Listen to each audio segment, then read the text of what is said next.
J'ai compris deux choses. Examiner la double nationalité et faire élire les Camerounais de la diaspora. J'ai tenu le premier engagement et je tiens à remercier mes compatriotes qui m'ont élu à près de 80%. Ça m'encourage à aller de l'avant. Il s'était prononcé là-dessus au lendemain de sa réélection à l'issue de la dernière présidentielle. La question sur la double nationalité au Cameroun semble aujourd'hui devenir une réalité. Un projet de loi à ce sujet est sur la table des parlementaires pour étude. L'on s'en souvient que lors du grand dialogue national tenu en septembre dernier, toute une commission avait été mise sur pied pour traiter tous les problèmes liés à la diaspora camerounaise. Il existe encore des pesanteurs qui rendent un peu compliqué le processus d'investissement au Cameroun de la part des membres de la diaspora et aussi de la part des jeunes entrepreneurs camerounais parce qu'ils n'ont pas les gros moyens dont disposent les entreprises multinationales.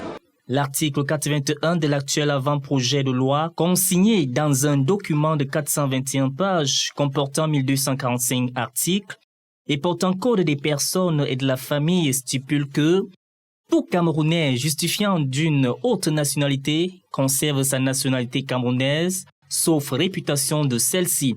Le principe de la double nationalité est donc un acquis dans cet avant-projet de loi. Sauf que les écarts de nos compatriotes de la diaspora observés par-ci et là doivent amener les parlementaires à mieux réfléchir sur la question avant de valider le projet de loi. Aimons-nous les uns les autres. On est tous Camerounais, aimons-nous. Pourquoi on fait des pièges dans les lois pour empêcher aux gens de revenir?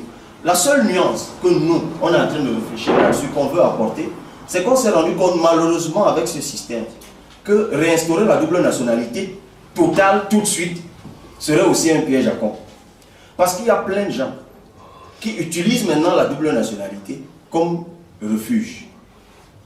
Ils volent l'argent, ils sont nombreux là, ils gouvernent le Cameroun, ils ont la double nationalité. On ne sait même pas pourquoi. Que quelqu'un vienne en Belgique et qu'il acquiert la nationalité belge pour s'intégrer, ça s'explique. Quelqu'un est ministre depuis 10 ans, il change de nationalité pourquoi? Si ce n'est pour créer des embrouilles. La double nationalité devrait donc être une aubaine, car pouvant offrir aux filles et fils du Cameroun l'opportunité de présenter leur lettre de créance sur l'échiquier national.